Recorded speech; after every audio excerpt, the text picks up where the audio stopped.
Logical ডিসক্রিপেন্সির নামে হয়রানি, প্রতিবাদে দিকে দিকে চলছে অবরোধ বিক্ষোভ। এবার শুনানির নোটিশ পৌঁছলো বীরভূমে জেলা পরিষদের সভাধিপতি কাজল শেখের মা সাদেকা বিবির কাছে। সোমবার নোটিশ পাঠানো হয় কাজল শেখকে। ঠিক তার পরের দিন জেলা সভাপতির মাকে শুনানির নোটিশ দেওয়া হলো নির্বাচন কমিশনের তরফে। এই নিয়ে নির্বাচন কমিশন এবং বিজেপিকে তীব্র আক্রমণ জেলা সভাধিপতি কাজল শেখের। তার কটাক্ষ, এটা তুগলকি চিন্তাভাবনার বহিঃপ্রকাশ মাত্র। এর জন্য একটাই কথা বলবো, ছি বিজেপি, ছি, ধিক্কার জানাই। এই জন্য আমরা বলি, কেন্দ্রের যে সরকার বসে আছে, যারা নির্বাচন কমিশনকে পরিচালনা করছে,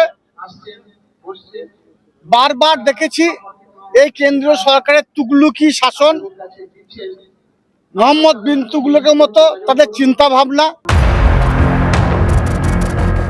পাশাপাশি বাবার নামের ক্ষেত্রে সমস্যা থাকায় শুনানিতে ডাক পেলেন মেদিনীপুর পুরসভার তৃণমূল কাউন্সিলর রাহুল বিশুই। মঙ্গলবার বেলা 11টা নাগাদ জেলা শাসকের কার্যালয়ে থাকা শুনানি কেন্দ্রে হাজিরার নির্দেশ দেওয়া হয় তাকে। সেই মতোই যথাসময়ে শুনানি কেন্দ্রে হাজির হন তৃণমূলের ওই জনপ্রতিনিধি। একরাশ ক্ষোভ উগরে তার অভিযোগ, ঘন্টার পর ঘন্টা লাইনে দাঁড়িয়ে চরম হয়রানির শিকার হতে হচ্ছে সাধারণ ভোটারদের। আপনারা দেখেছেন এরকম নোটিশের নামে, হিয়ারিং এর নামে সাধারণ মানুষকে যে হয়রানি করছে এরা, অভিযান থেকে এরাই বলতে পারবে। প্রথমত সকাল 9:30 থেকে ডেকেছেন, হাফ টেবিলে বিএলও এসে পৌঁছেন সময়। মানুষ এখানে দাঁড়িয়ে আছে 1 ঘন্টা 1.5 ঘন্টা, আমি নিজে 2 ঘন্টা দাঁড়িয়ে আছি লাইনে, কখন আসবে ঠিক নেই।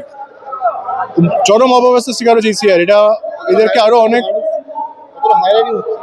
চরম হয়রানির শিকার। দেখুন আপনি, এখানে মানুষ জানে না কখন তো ডাক পাবে। এই অব্যবস্থার জন্য দায়ী কারা? কেন এই দুর্ভোগ পোহাতে হচ্ছে সাধারণ মানুষকে? এই জল আর কতদূর গড়াবে, থাকছে প্রশ্নটাই। অমরনাথ দত্ত, অভিষেক চক্রবর্তীর রিপোর্ট, ক্যালকাটা নিউজ।